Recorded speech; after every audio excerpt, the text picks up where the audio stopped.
Hello, this is Victor at RestoreYourMercedes.com, and this video is for Gerard in New Jersey. And this is also a mirror from W140 Mercedes S-Class and 96 to 99 model. This is the restyle mirror. This is a newer one from previous generations. The previous ones were different. This is the newer one. This is 96, 99, last revision. Now I also want to make this as a general video because I never had videos about mirrors. I don't know why. I fixed these and I just repaired it for a customer, but I never had any videos about them. I guess, I don't know, it just didn't work out somehow. So let me just explain you the situation. Now the mirrors themselves, if they're not broken, the frames and everything's good, the biggest problem is the wiring. The wires, of course, usual. They carried on these biodegradable cables into the newer mirrors. So all of these wires right here I replaced, and they're Teflon cables now. But previous ones, the old ones, the original ones, they're biodegradable, so insulation flakes off and wires start shorting.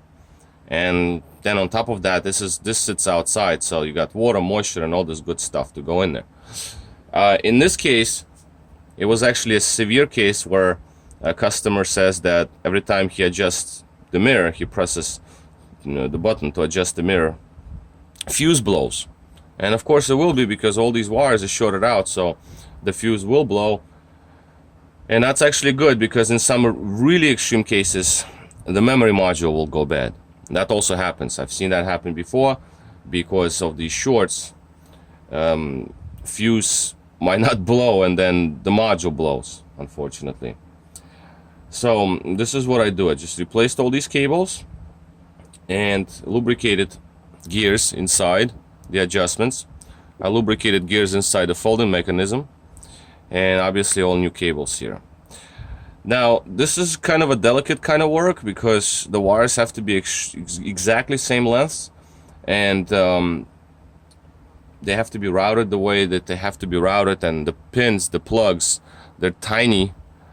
Like, you just have space just full of wire. That's it. There's just no more room. So you gotta like open up a pin inside and then crimp the wire, then solder. And that's the way I do it. Because if you don't do this right, then the wires will start binding. They're gonna start jamming. So you don't want that to happen by any means. Now, when mirrors open and mirrors close, the wires actually slide. See, these wires have to be free because they slide in and out. And reason being is because of this. When the mirror is closed, it needs more length for the wires to actually close, because the frame and the mirror itself, I mean the plate that goes to the car, to the door, it goes away from the actual mirror. So you see the length of the wire extends. And then when you close the mirror, then these come together and wires have to go somewhere. So therefore there have to be loose at the end. That's that. Now this one has also a memory circuit, potentiometers, that tells memory module where mirror is exactly. And that is also important to see if they work. Then the last thing is the heating mechanism. Not the mechanism, it's just the heating circuit rather. Here is the heater plug. The heater is built into the glass, so this is kind of this is beyond my control. If it goes bad, it goes bad. You need new glass. In this mirror, it's broken, unfortunately, so it's open circuit. So the heating circuit is not working, the heated mirror. It's sort of a common thing. And to fix it, you just replace the glass. The wires are fine, you just replace the glass. Okay, so now I'm going to show you a few things. I'm going to move on to operational check. We're going to first do mirror motion, mirror adjustment, left, right, up, down. Well, actually before that I'm going to open it. Okay, so let's open the mirror up. Let's unfold it. Here. Now the mirror is unfolded. Nice and tight. no slack. That's important too, because it has to go all the way. And also, as you note, the wires, they moved out. The metal frame, the metal guide here, must be to the left of the wires. Otherwise, if it's caught up in between wires, it's gonna start jamming the cables once you start folding the mirror. So this is important. When the glass is being replaced, this piece has to be in front of wires. To do that, just to make sure, what can be done is, in reality, you can like fold it a little bit. You get wires away, so just like that, and then you can push the glass in. I know it's going to be not convenient because you don't have much room, because the the glass is in, like, well, you can remove the whole mirror and do this job when mirror is removed, just to replace the glass. I mean, I don't remove mirrors to replacing glasses, but I'm just saying, it is to everybody's discretion. Now, so we open the mirror now, so we're gonna move the glass up, down, left, right. This is to go in. You hear the click, that's the stop. All the way, that was all the way in.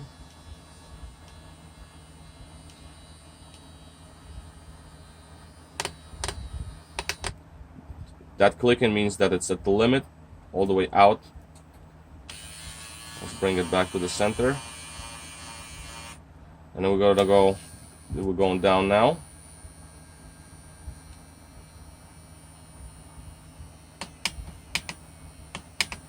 That's normal, that's the limit. We're going up.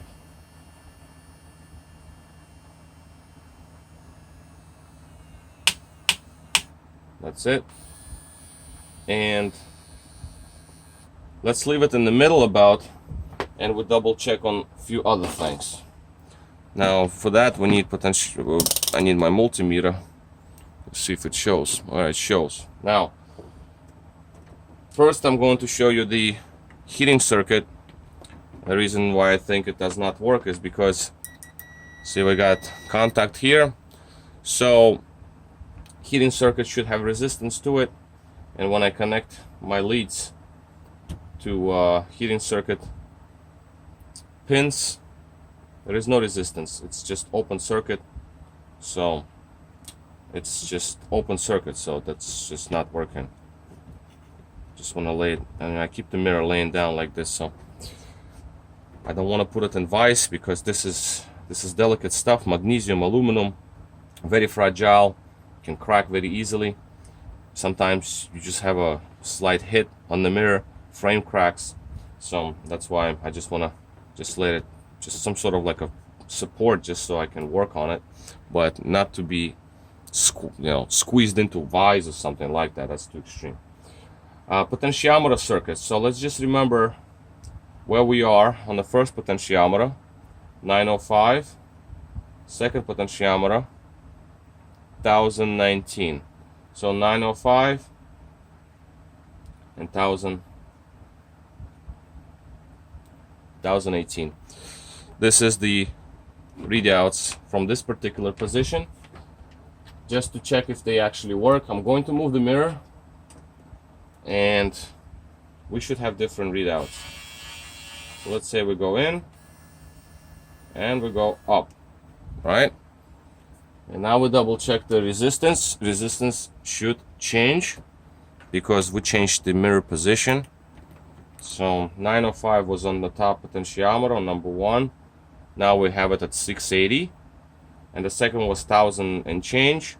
Now we have it 1169. 1050 was it? So now we got 1169. 1169. So this is the resistance, that's in ohms, 685. So we know that resistor, the potentiometers do follow with the actual mirror position. So that's also important. That's for memory options. So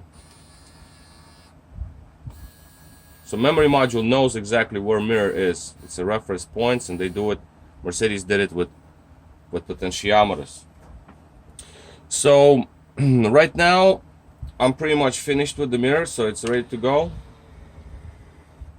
Fold it in, just because it has to be folded to bolt mirror in. Here are your mounting points, 1, 2, 3, 3 mounting points. So once it's folded, then you can bolt it to the door. And yeah, basically that's about it. And it's ready to go back to a customer. Again, with the wire situation, see here, these are brand new cables. The motor adjustment wires, I don't want to break the seal, so I just put heat shrink wrap just in case. They weren't bad by any means. All the way to the motor, they were fine, but I still put heat shrink wrap on the outside here, and I actually take apart the whole frame. I get to the motor down in there, and I put wrap all the way from inside the motor to the seal point right here. So they will be just totally fine. There will be no problems here with that. That's gonna last many years. Shrink wrap is just in case, but I really never seen those go bad. But these wires right here, they all go bad always. So they're just like dust. When you open them up, like you look it up over here, it's bare cables all shorting together. And that's the problem with these mirrors. When they stop moving and the fuses blow, or even if you change the module, it still does not work. Heating circuit, it's pretty simple. If you change the glass, there's the connector here. This one unclips, and you plug in the new glass to this connector. Again, if you need it, heating circuit is good for winter, no question about it. It basically melts all the snow and ice off the mirrors. That's pretty nice. Many cars I had that unfortunately did not work. I had many 140s, and most of them didn't have working heating circuit. But when the ones that they had working heating circuit, it was nice, and the winter time was awesome. So production date on the mirror, as you can see, is 97 right here. So this mirror came from a 97, 98 model vehicle. And again, wires must be very precise now, because the positioning, you know, because the wires are short, you see the pins are like kind of like not straight. That's not a big deal, because they do move. That's fine. So you just plug it in once and they will remain. The connector that goes over will have a cutout. It's going to be a bigger, like longer cutout, so you can just get these wires to go. Reason why they are so, because right down here, see soldering points, they just move. They're like free. So that's nothing to be a concern.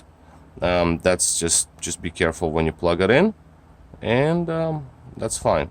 See, I can totally move them. They're not broken or anything. It's just because they do move. Okay, the plug that goes over, just, you know, just put it on like nice and easy. Same for this, because again, this is all small stuff, and not like big brutal Mercedes connectors. This is fine stuff. And yeah, I think I covered it all in this video. This applies to basically all S classes, 96 to 99. The previous generation, the 92 to 95, they had different mirrors. They were bolted from the inside the car, but the problem is you cannot just take that mirror and put it on your car. You need a sail panel, and you also need to repin the connectors, because the pinouts are different as well on the older style mirrors. I've done this before because I had one of these cars and they stole mirrors twice, because these can be stolen, unfortunately. Right from here, just fold the mirror up, undo the bolts, remove the mirror. Some people do is they basically take the screws that hold mirrors, you just break them, like break the head, so whoever wants to steal it, they can't get the screw out. I had customers who actually epoxy the head, so for the thief it's gonna take a while to get the epoxy out. If you do need to remove it yourself, then you can just torch the epoxy a little bit, like heat it up a lot, and then take a little screwdriver and just break it out. If you're going to just destroy the head, it's a hex head, like a little star, I believe. If I remember correctly, it's a little star. T15, I believe it is. T15 or T10, one or the other. You can just round it off. And then when you need to remove it, if you need to remove the mirror, then you take this bolt, for example, you destroy the head here, and later on you just take a Dremel tool, you make a slit so you can put flathead screwdriver and remove it. I'm just saying, this is just like if you're in a bad neighborhood or like very congested neighborhood, that happens. I lived in Brooklyn and in New York back then, and they stole it twice, those bastards. And I basically retrofitted older style mirrors. They tried to steal them third time, and once they saw that the mirrors are different, there are no bolts on the outside, because I saw them fold the mirrors in. I come out one day, the mirrors are folded, so they tried to steal them again. But I retrofitted to the older style and it worked. But you need sail panels and you need to repin the connector, because it's not gonna work, just it's not plug and play.